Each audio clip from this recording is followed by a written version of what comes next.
foggy and damp at 6 o'clock in the morning on December 16th, when this man received a telephone call from Adolf Hitler.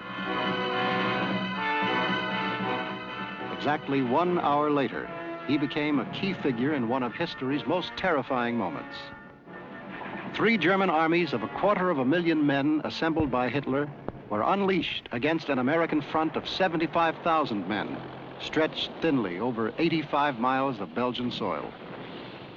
A savage onslaught that could have turned the tides of war and history.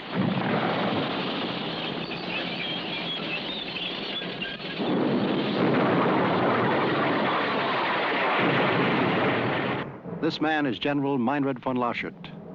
He was the commander of the 2nd German Panzer Division in that Battle of the Bulge.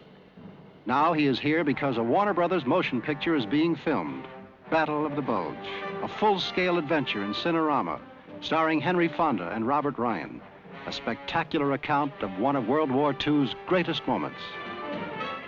Through personal experience, many will recall vividly how their enemy looked. Von Lauschert is to make certain that the enemy is authentic.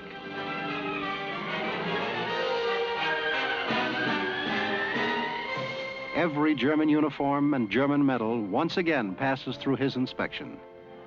Robert Shaw, the English actor, plays a role that could have been von Lauschert himself in 1944, when he moved his panzer forces toward the infamous town of Malmedy, with Hitler's words ringing in his ears. The battle must be fought with brutality, and all resistance shall be broken in a wave of terror.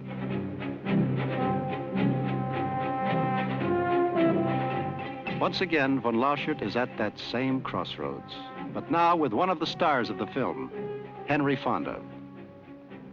I have the role of the American officer in intelligence who suspects the Germans are readying a surprise attack. A co-star, Dana Andrews, and I are having a roadside conference before our next call to the front.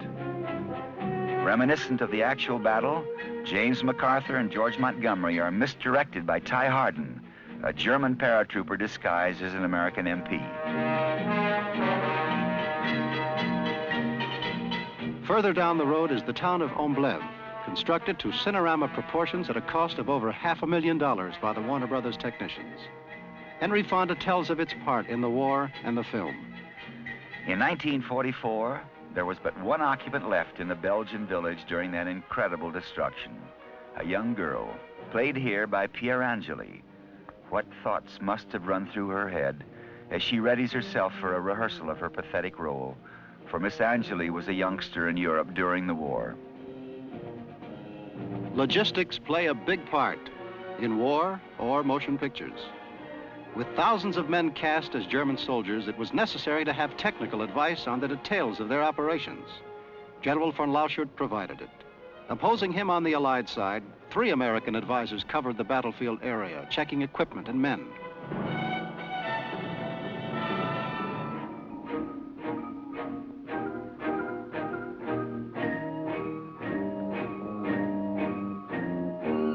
Warner Brothers moved in tons and tons of weapons and ammunition.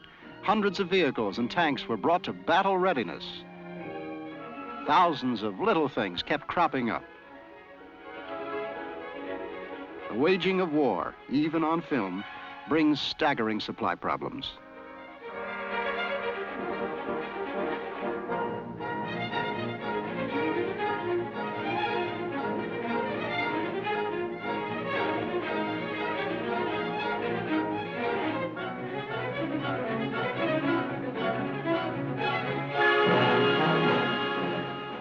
The first week of December 1944, the Germans were still building up for the attack in the Ardennes.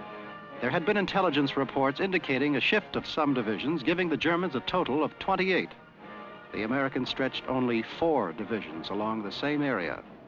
A calculated risk was taken that they could mount an attack before the Germans discovered this weakness. They didn't get away with it. Hitler had started his mad march to the sea.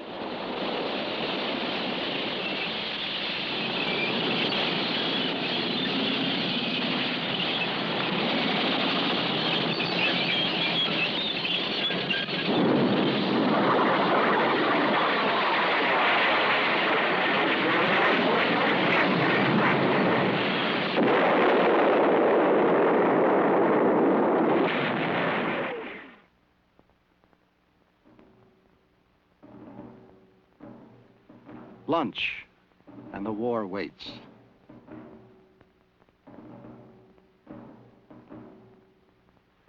The sun is out, and the war waits. A visitor to the set, Robert Shaw's wife, actress Mary Ewer. And the war must wait.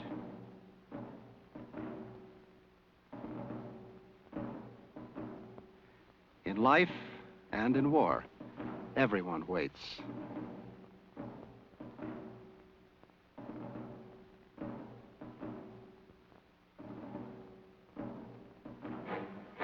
The Klieg lights go on one by one, and the war comes to life again. The camera crews set themselves. Director Ken Anakin quickens the tempo. Tiger tanks prepare for action. 21 years ago, another arm was raised just like this.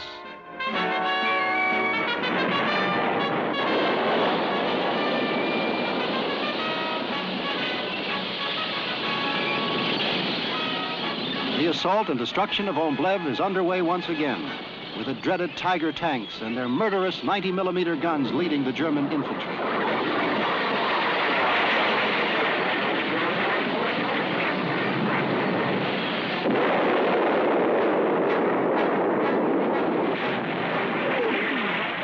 Then, as now, the tank commander surveys the terrain and battle alignment.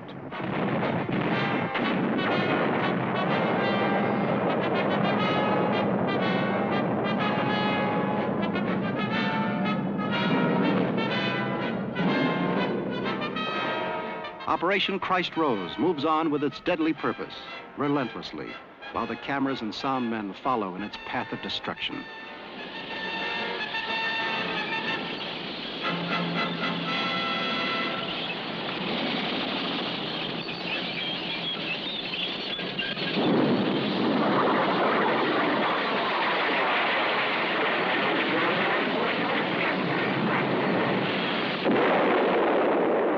The battle raged on in harrowing intensity for days without end.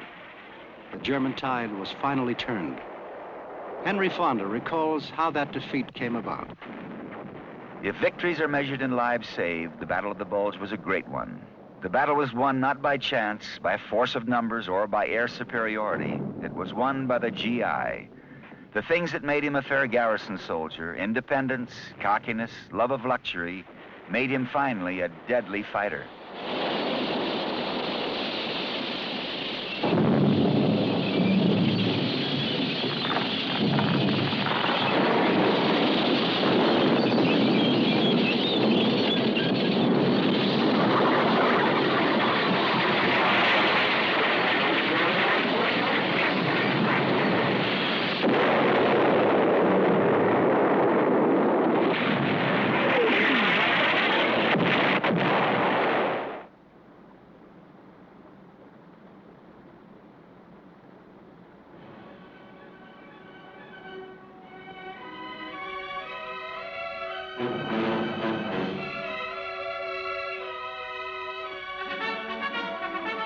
That struggle did not end until well into the new year of 1945.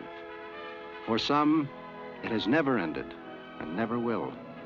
The Battle of the Bulge was von Laschert's last. After escaping more than 400 miles from the Ardennes forest, he was finally imprisoned. After trial and acquittal of war crimes at Nuremberg, he was released. Now he lives on a small farm. He has no place in the world of today. His job here is finished. He will not be called on again.